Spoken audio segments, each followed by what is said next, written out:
आइए बच्चों, अब हम कक्षा 12वीं के राजनीति विज्ञान के अध्याय 5 समकालीन विश्व में सुरक्षा से अगला टॉपिक है आतंकवाद। आतंकवाद के बारे में जानेंगे। जिस प्रकार 18वीं एवं 19वीं सदी साम्राज्यवाद उपनिवेशवाद के विस्तार के लिए, 20वीं सदी साम्राज्यवाद उपनिवेशवाद की परिणति और उसकी समाप्ति के लिए जानी जाती है, उसी प्रकार 21वीं सदी आतंकवाद की चरम परिणति और उससे मुक्ति के लिए जानी जाएगी।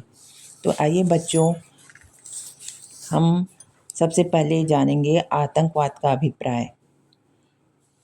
आतंकवाद का अभिप्राय साधारणतः आतंकवाद का अभिप्राय आतंक उत्पन्न करना है। आतंक उत्पन्न करने के पीछे किसी संगठन अथवा समूह का कोई निश्चित लक्ष्य प्राप्त करना होता है। यह लक्ष्य राजनीतिक, धार्मिक, आर्थिक एवं व्यक्तिगत भी हो सकता है। आतंकवाद में ऐसे बर्बर हिंसक तरीकों को अपनाया जाता है जिन्हें आज के सभ्य मानवतावादी समाज में स्वीकार नहीं किया जाता है।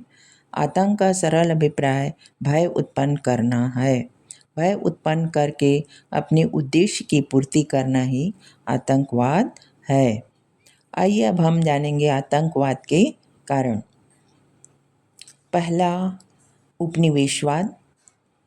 आधुनिक आतंकवाद का कारण औपनिवेशिक प्रशासनों के दमनकारी गतिविधियों के प्रतिक्रिया स्वरूप वहाँ जन्मे स्वतंत्रता आंदोलनों को माना जाता है। प्रायः सभी देशों के स्वतंत्रता संग्राम में विदेशी शासकों को भगाने के लिए आतंकवादी गतिविधियों को अपनाया गया है। दूसरा कारण है राष्ट्रीयता की पहचान। उपनिवेशों की समाप्ति की प्रक्रिया में अनेक छोटे बड़े राष्ट्र स्वतंत्रता प्राप्त करते चले गए। इन राष्ट्रों में कुछ विशेष जातीयता एवं धार्मिक समूह अपनी पहचान के लिए पृथक राष्ट्रों की मांग करने लगे तथा आतंकवादी गतिविधियों का सहारा लेने लगे। आतंकवाद का तीसरा कारण है राष्ट्रों के राजनीतिक, सामरिक एवं आर्थिक हित। आतंकवाद को बढ़ावा देने में कुछ राष्ट्र एवं देश अपने राजनीतिक, सामरिक एवं आर्थिक हितों की वृद्धि के लिए रुचि लेते हैं तथा सुनियोजित तरीके से संघर्षरत गुटों को आतंकवादी गतिविधियों को करने के लिए प्रेरित एवं सहायता करते हैं, जैसे भारत में पाकिस्तान द्वारा। आतंकवाद का चौथा कारण है सरकारों की उपेक्षापूर्ण नीति। आतंकवाद का कारण वहाँ की राष्ट्रीय सरकारों द्वारा किसी जातीयता विशेष या क्षेत्र विशेष की उपेक्षा करना भी है। उनकी समस्याओं का समाधान न करना, वहाँ समुचित विकास कार्य के प्रति उत्साहित न होना। अगला कारण है पांचवा, सामरिक दुर्बलता। आतंकवाद का सहारा प्रायः वह समूह लेते हैं जो सामरिक रूप से दुर्बल होते हैं। वह समूह आतंकवाद का सहारा लेकर सरकार या विश्व जनमत का ध्यान अपनी ओर खींचते हैं। अगला टॉपिक है बच्चों, आइए हम जानते हैं आतंकवाद के उन्मूलन के उपाय।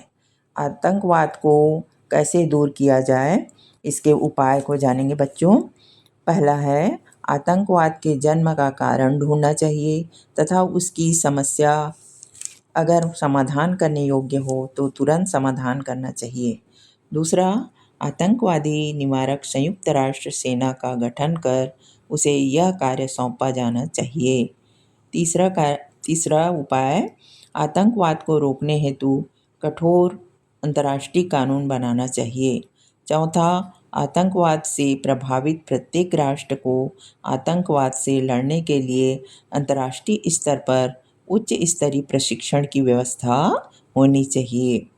पांचवा, धार्मिक व वैचारिक कट्टरता का निषेध करके धार्मिक व वैचारिक समन्वय की भावना का विकास करना चाहिए।